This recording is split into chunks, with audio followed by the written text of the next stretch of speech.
pode. Take two. Yeah.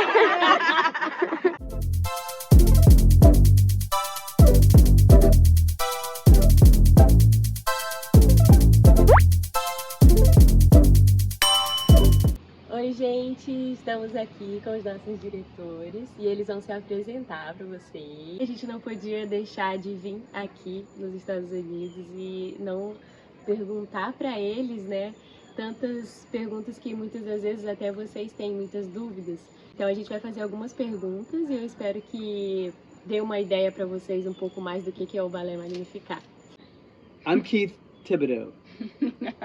And I'm Kathy, his wife. And we're the directors of Ballet Magnificat. And we're just excited to be with you today. Mm-hmm. Yes.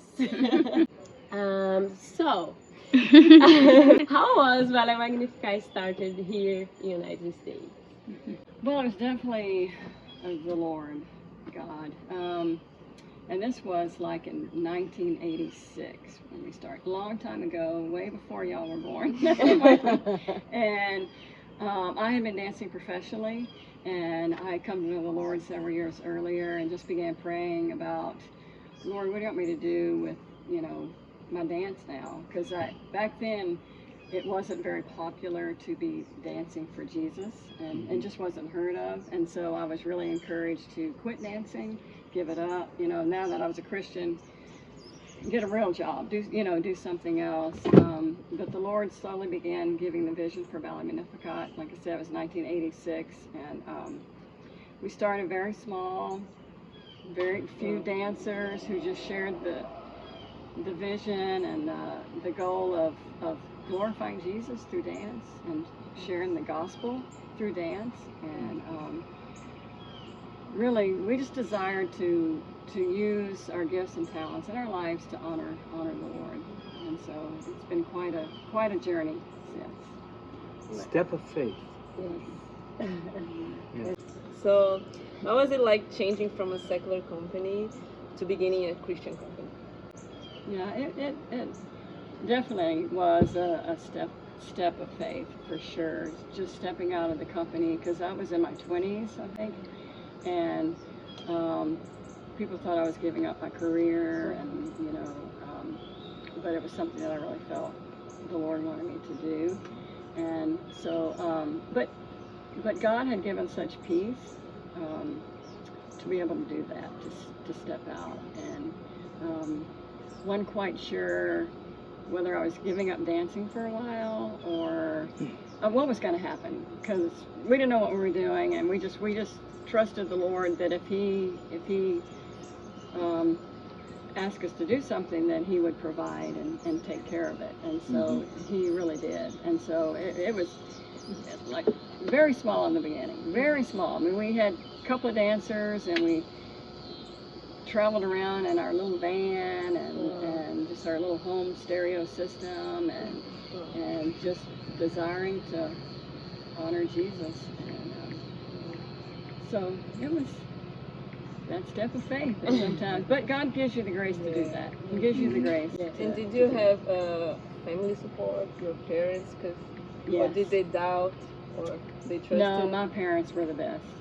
They were the best. Very supportive. Always showed me unconditional love. Wow. And just they loved me and they wanted to support me. So that made a difference. It made a big difference, because they helped financially in the beginning too.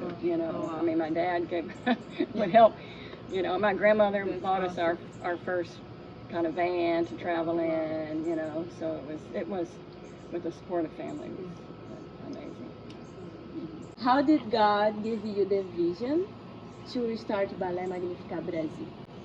Well, we were on tour with Ballet Magnificat in Brazil, and we did a few performances around the country.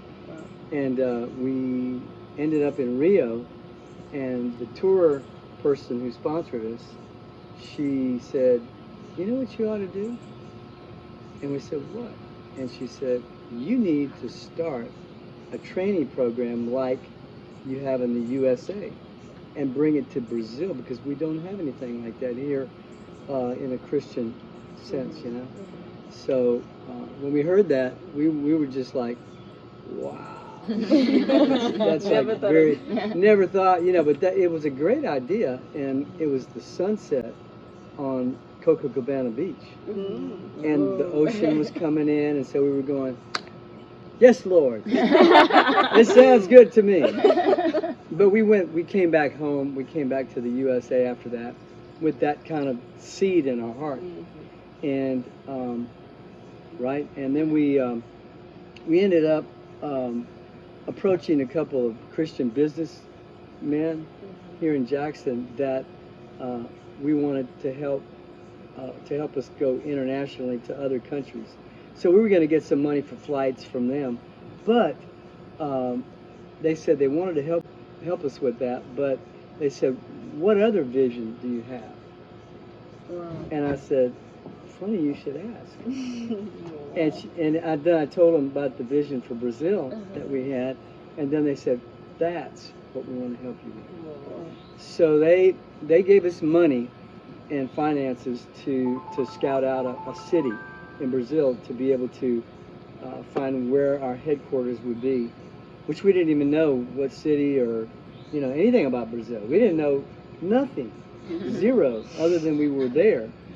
And God just put it all miraculously together and brought Ballet Magnificat Brazil into existence in the most miraculous way through his vision and through the help of these men.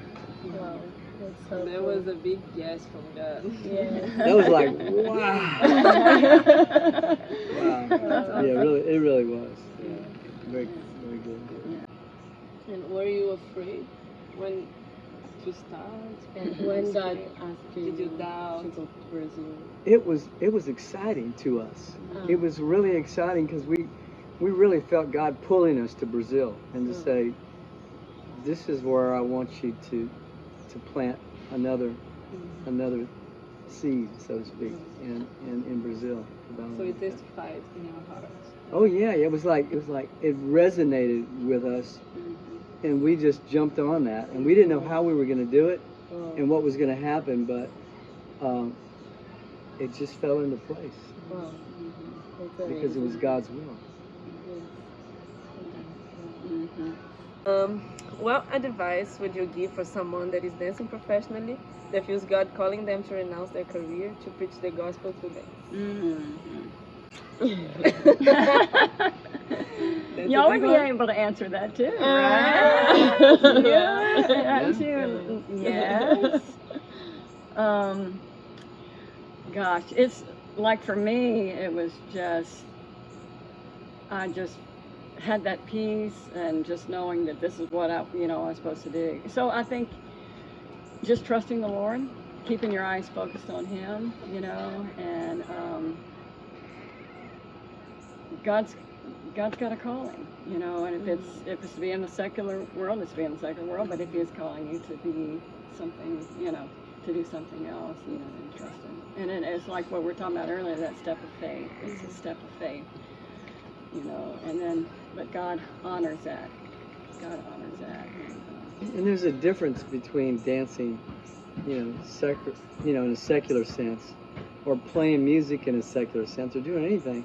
If God's calling you to do this, whether it's music or dance or whatever, for Him, you get this amazing feeling of warmth, and like I'm doing this for the Lord. I'm doing this for the Most High God, not for myself, not for my. And so it kind of takes something off of you and brings you more into that gift that you want to give to the Lord. And what a privilege. Yeah, and it's a great privilege. Yeah. I think the word is trust. In the Lord. In His ways, His plans. Exactly. Just look at you guys now, what you guys built just by trusting. His calling. And like Ephesians 3:20 says, He can do so much more than what we could ever ask for or think of, and that's what what has happened in our lives and in the life of Ballet Magnificat, because we never would have dreamed. Here we are, how many, 36? 36. 36 years later. And in the beginning, people said, it'll never make it. It'll never work, you know. And so God has done so much more than we could have asked him, you know, to do. And so he'll do that. He's faithful. He is faithful, and he's good, and he's got a plan.